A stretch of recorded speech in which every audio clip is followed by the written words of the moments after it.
नमस्कार, स्वागत है आप सबका राजनीति के इस अखाड़े में। मेरा नाम है अजय सेतिया। मित्रों, चुनाव तो महाराष्ट्र और झारखंड में हो रहे हैं, लेकिन घमासान दिल्ली में चल रहा है। जबकि दिल्ली में चुनाव अगले साल फरवरी में है। केजरीवाल हार की आशंका से घबराए हुए हैं, इसलिए कांग्रेस के दलित और मुस्लिम नेताओं को तोड़ रहे हैं। कांग्रेस भी आम आदमी पार्टी के दलित नेताओं को तोड़ने में लगी हुई है। हालांकि मुस्लिम नेता तो अभी तक कोई नहीं तोड़ पाई, लेकिन उसकी कोशिश जारी है। केजरीवाल ने आज कांग्रेस का एक ऐसा नेता तोड़ा और उसे महान नेता और महान समाज सेवक बताया, जो पिछली 2 बार से आम आदमी पार्टी के उम्मीदवार राजेंद्र पाल गौतम से हार गए थे। गौतम क्योंकि कांग्रेस में चले गए हैं, इसलिए केजरीवाल उनसे हारने वाले वीर सिंह धीमान को आम आदमी पार्टी में ले आए हैं और उनकी तारीफों के पुल बांध रहे हैं। लेकिन जैसे ही केजरीवाल ने धीमान की तारीफों के पुल बांधे, स्वाति मालीवाल ने केजरीवाल की पूंगी बजा दी। स्वाति मालीवाल ने कहा, यह वही राशन माफिया है जिसके खिलाफ अरविंद केजरीवाल ने खुद 2004 से 2011 के दौरान न जाने कितने धरने दिए थे, जिसे केजरीवाल करीब करीब 1 दशक तक राशन माफिया कहते रहे, उनके खिलाफ धरने देते रहे। आज उन्हें समाज सेवक बता रहे हैं। तो चोर चोर मुसेरे भाई वाली बात हो गई है। स्वाति मालीवाल ने धीमान को ही नहीं बल्कि अरविंद केजरीवाल को भी नंगा कर दिया है और वह लगातार केजरीवाल को नंगा कर रही है। स्वाति मालीवाल ने केजरीवाल को बता दिया है कि उन्होंने उससे पंगा लेकर मक्खियों के छत्ते में हाथ डाला है। पर उधर महाराष्ट्र में कांग्रेस ने मक्खियों के छत्ते में हाथ डाल दिया है। जहां भारतीय जनता पार्टी बटोगे तो कटोगे के नारे पर चुनाव लड़ रही है। हालांकि इस नारे पर महायुति और भाजपा खुद बट गई है, लेकिन वह अलग बात है।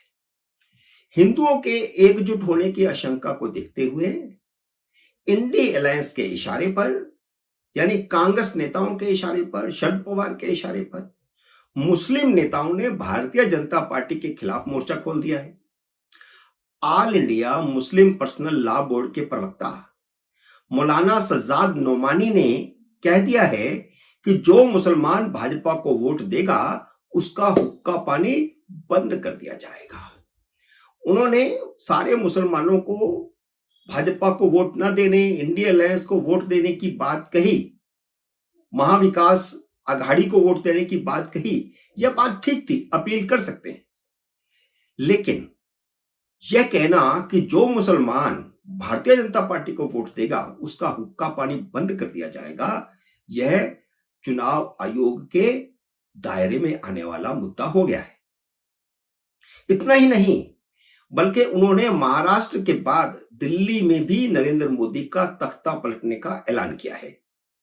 यह मुसलमानों का वोट जिहाद तो है ही, लेकिन मुसलमान इसे वोट जिहाद मानने को तैयार नहीं और महाविकास आघाड़ी के नेता इसे वोट जिहाद मानने को तैयार नहीं। जबकि मौलाना नोमानी ने जो बात कही है वह अंततः भारत को शरिया पर आधारित दारुल इस्लाम देश बनाने की तरफ बढ़ता हुआ उनका इशारा है। वह कहना चाहते हैं कि इंडिया अलायंस की मदद से मोदी का तख्ता पलट देंगे और फिर भारत के संविधान को बदलकर शरिया आधारित कानून लागू करेंगे। उनके कहने का मतलब यही है।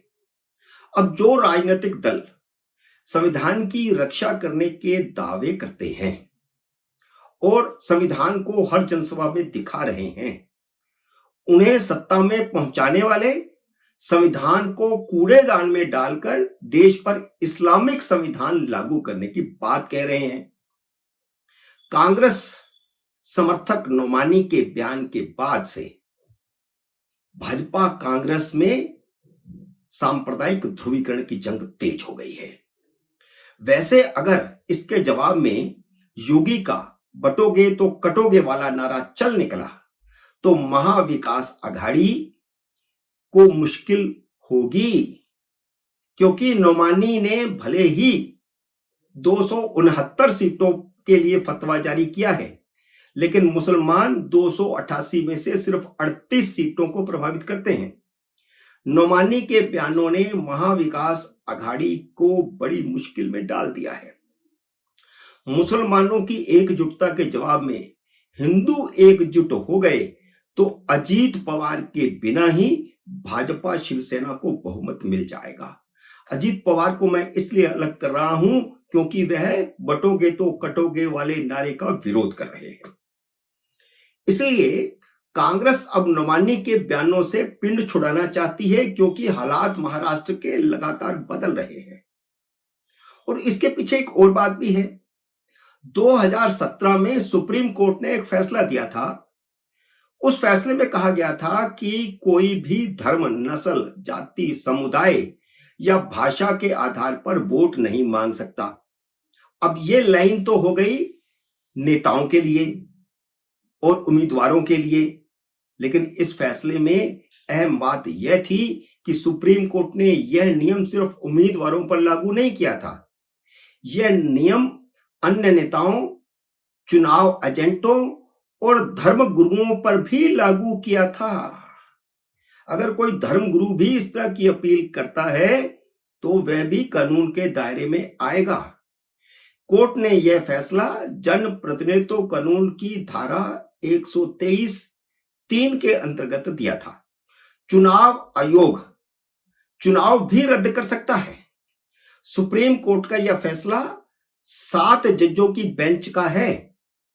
फैसले में कहा गया था कि वोटरों को धर्म के आधार पर वोट देने की अपील करना गैर कानूनी है। और मजेदार बात यह है कि यह फैसला महाराष्ट्र से ही जुड़ा है। 1987 में उद्धव ठाकरे के पिता बाल ठाकरे ने एक चुनावी भाषण में सांप्रदायिक आधार पर वोट मांगा था। बाल ठाकरे ने मुसलमानों के खिलाफ काफी कुछ बोला, उन्हें कैंसर कहा देश के लिए, और हिंदुत्व के नाम पर वोट मांगे। मुंबई हाई कोर्ट ने बाल ठाकरे के खिलाफ फैसला दिया था। हाई कोर्ट ने भाजपा और शिवसेना के 10 उम्मीदवारों का चुनाव भी रद्द कर दिया था। यही महत्वपूर्ण बात है। हालांकि सुप्रीम कोर्ट ने 1995 में वह फैसला पलट दिया था। सुप्रीम कोर्ट ने कहा था कि हिंदू शब्द सिर्फ धर्म तक सीमित नहीं है, यह जीवन पद्धति है। बाद में 2017 में सुप्रीम कोर्ट की 7 सदस्यीय बेंच ने धर्म की व्याख्या करते हुए धर्म, संप्रदाय, जाति, भाषा के नाम पर वोट मांगने को भ्रष्ट आचरण माना था। यह अलग बात है कि उद्धव ठाकरे अब अपने पिता की विचारधारा के खिलाफ उन्हीं मुसलमानों से वोट मांग रहे हैं जिन्हें बाला साहब ठाकरे ने देश के लिए कैंसर कहा था। हिंदुत्व के नाम पर वोट मांगे थे। सुप्रीम कोर्ट का 2017 का फैसला नोमानी की अपील पर लागू होने वाला फिट मामला है। नोमानी ने जिन उम्मीदवारों के पक्ष में वोट देने की अपील की है, जिसकी उन्होंने लिस्ट भी जारी की, उनका चुनाव रद्द हो सकता है। चुनाव आयोग ही चुनाव रद्द करने में सक्षम है। इसलिए पी चिदंबरम ने तुरंत प्रेस कॉन्फ्रेंस करके कहा है कि हम सांप्रदायिक आधार पर वोट देने की अपील का विरोध करते हैं। और पवन खेड़ा ने भी तुरंत प्रेस कॉन्फ्रेंस बुलाई और कहा कि कांग्रेस मौलाना नोमानी के बयान का समर्थन नहीं करती। लोकतंत्र में देश के हर नागरिक को वोट देने की आजादी है और यह मामला चुनाव आयोग के पास पहुंच चुका है।